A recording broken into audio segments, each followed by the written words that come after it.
Chapter 7, Conservation of Plants and Animals. This is the fifth video of this chapter. In the previous video, we have studied about biosphere reserves, flora and fauna, about species, and also about wildlife sanctuaries. In this video, we will take up national parks. First, let's quickly recall about biosphere reserves and wildlife sanctuaries. Biosphere reserves हमने पढ़ा था कि ऐसे protected areas होते हैं जहाँ पे plants, animals और उनके हैबिटेट को कंजर्व किया जाता है, यानी कि उनको प्रोटेक्ट करा जाता है। और वाइल्ड लाइफ सेंचुरीज ऐसे एरिया होते हैं जहाँ पर सिर्फ एनिमल्स को प्रोटेक्ट करा जाता है। बायोस्फीयर रिजर्व्स नेशनल पार्क और वाइल्ड लाइफ सेंचुरी के कंपैरिजन में बहुत बड़े होते हैं, इसीलिए बायोस्फीयर रिजर्व के अंदर या तो वाइल्ड लाइफ सेंचुरी या फिर नेशनल पार्क्स, वो भी एक या फिर एक से ज़्यादा आ सकते हैं। बायोस्फीयर रिजर्व्स में ट्राइबल्स यानी कि आदिवासी लोगों को भी प्रोटेक्शन प्रोवाइड किया जाता है। फ्लोरा और फौना के बारे में हमने ये पढ़ा था कि फ्लोरा किसी भी एरिया में जितने भी प्लांट्स प्रेजेंट होते हैं उन सबको फ्लोरा में कैटेगराइज करते हैं, और उस एरिया में जितने भी एनिमल्स हैं उनको फौना बोलेंगे। इसी तरह एंडेमिक स्पीशीज़ जो होते हैं वो किसी भी एक पर्टिकुलर एरिया में एक्सक्लूसिवली मिलते हैं, यानी कि वो उस एरिया के अलावा नेचुरली कहीं भी और नहीं मिलेंगे। ऑफकोर्स उसे एक जगह से दूसरी जगह ले जा सकते हैं, पर नेचुरली वो सिर्फ उसी एरिया में मिलते हैं। और क्योंकि एंडेमिक स्पीशीज़ के पास कम एरिया होता है कंपैरेटिवली बाकी स्पीशीज़ से, उनको खतरा भी ज़्यादा होता है। हैबिटेट लॉस का खतरा होता है, प्रेडेटर्स का खतरा होता है, और सूटेबल कंडीशंस नहीं मिलने का खतरा होता है, इसीलिए उनको प्रोटेक्ट भी ज़्यादा किया जाता है। Coming back to wildlife sanctuaries, wildlife sanctuaries हमने पढ़ा कि प्रोटेक्टेड एरियाज होते हैं जहाँ पे एनिमल्स को सूटेबल कंडीशंस भी प्रोवाइड करी जाती है और वहाँ पर हंटिंग और पोचिंग सब मना होती है, यानी कि प्रोहिबिट होती है। वाइल्ड लाइफ सेंचुरीज में थ्रेटेंड वाइल्ड एनिमल्स को भी प्रिजर्व किया जाता है, और इंडिया की वाइल्ड लाइफ सेंचुरीज में यूनिक लैंडस्केप्स भी देखने को मिलते हैं। इन सब के बारे में हम ऑलरेडी लास्ट वीडियो में पढ़ चुके हैं। Let's quickly move to national park. These areas are large and diverse enough to protect whole sets of ecosystem. National parks wild life sanctuary के कंपैरिजन में ज़्यादा बड़े होते हैं, इसीलिए इसमें पूरा इकोसिस्टम प्रोटेक्ट किया जा सकता है। They preserve flora, fauna, landscape and historic objects of an area. National park में प्लांट्स, एनिमल्स, हैबिटेट और हिस्टोरिक ऑब्जेक्ट्स अगर उस एरिया के कोई हैं तो उन सबको भी प्रोटेक्ट किया जाता है, यानी कि प्रिजर्व और कंजर्व करा जाता है। Satarupa national park is the first national reserve of India. The finest Indian teak is found in its forests. India की ज़्यादातर डाइवर्सिटी उनके फॉरेस्ट में मिलती है, और सतपुरा नेशनल पार्क जो है वो इंडिया का फर्स्ट नेशनल रिजर्व है। Rock shelters are also found inside the Satpura national park. These are evidences of prehistoric human life in these jungles. Satpura national park में रॉक शेल्टर्स भी मिलते हैं जो कि सबूत हैं हिस्टोरिक लाइफ का, जो उस जंगल में हुआ करती थी। These give us an idea of the life of primitive people. ये हमको एक आइडिया देते हैं कि पहले के लोग कैसे रहते थे। Rock paintings are found in these shelters. A total of 55 rock shelters have been identified in Panchmari Biosphere Reserve.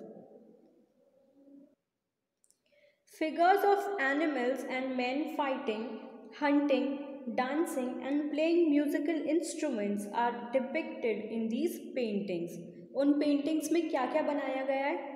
Animals को बनाया है, आदमी को लड़ते हुए दिखाया गया है, हंटिंग करते हुए, डांस करते हुए, म्यूजिक इंस्ट्रूमेंट्स बजाते हुए दिखाया है. Many tribals still live in the area. बहुत सारे ट्राइबल्स अभी भी उस एरिया में रहते हैं.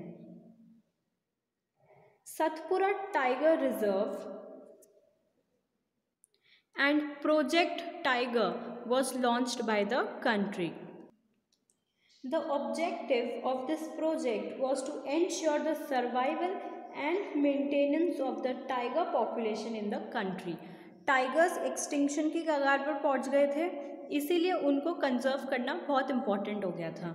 इसीलिए इंडिया ने प्रोजेक्ट टाइगर लॉन्च किया, जिसका मेन एम था टाइगर्स को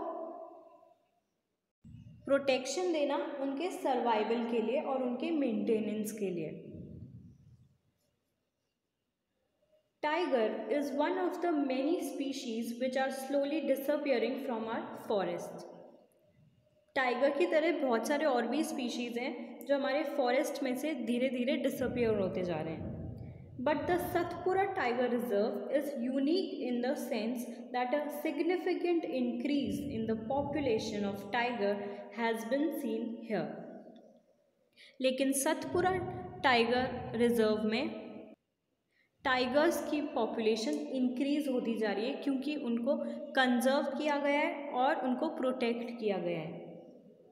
once upon a time animals like lions, elephants, wild buffaloes and barasingha were also found in the Satpura national park. Animals whose number are diminishing to a level that they might face extinction are known as the endangered animals. Animals जिनका number कम होते जा रहे हैं धीरे धीरे और वो extinction की लाइन को क्रॉस करने वाले हैं, उनको endangered animals बोलते हैं. मतलब उनको बहुत डेंजर है एक्सटिंक्शन का. अगर उनको कंजर्व नहीं किया गया, प्रोटेक्ट नहीं किया गया, तो वो एक्सटिंक्ट भी हो सकते हैं. जैसे कि डायनासोर्स हो गए थे बहुत साल पहले. Survival of some animals has become difficult because of disturbance in their natural habitat. उनका सर्वाइवल इसलिए भी खतरे में है क्योंकि उनके नेचुरल हैबिटेट को, जहाँ पे वो रहते थे, उसको बहुत डिस्टर्ब किया गया. या तो उसमें डिफॉरेस्टेशन किया गया है, सारे पेड़ काटे गए, या फिर वो लैंड किसी और काम के लिए यूज़ में लिया गया.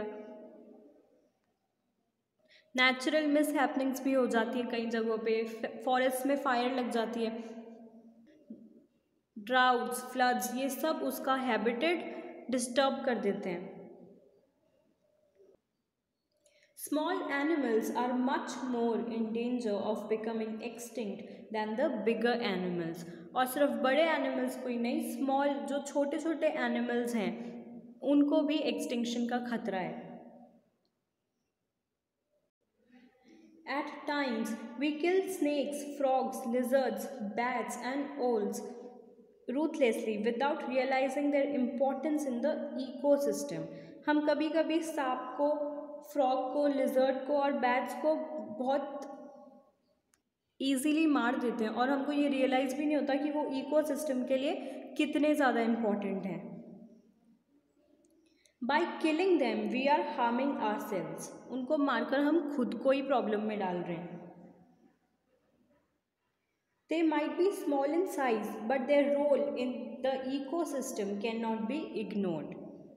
दे form parts of the food chain and food webs. वो एनिमल्स दिखने में छोटे हो सकते हैं लेकिन इकोसिस्टम में उनका पार्ट बहुत बड़ा है. वो फूड चेन और फूड वेब बनाने में हेल्प करते हैं. An ecosystem is made of all the plants, animals and microorganisms in an area along with the non-living components such as climate, soil and river deltas etc. एक ecosystem plants, animals और micro organisms से मिलकर बना होता है और ecosystem में कुछ नॉन लिविंग कंपोनेंट्स भी होते हैं जैसे कि climate, soil, river delta etcetera. Moving forward, red book data. It is the source book which keeps a record of all the endangered animals and plants.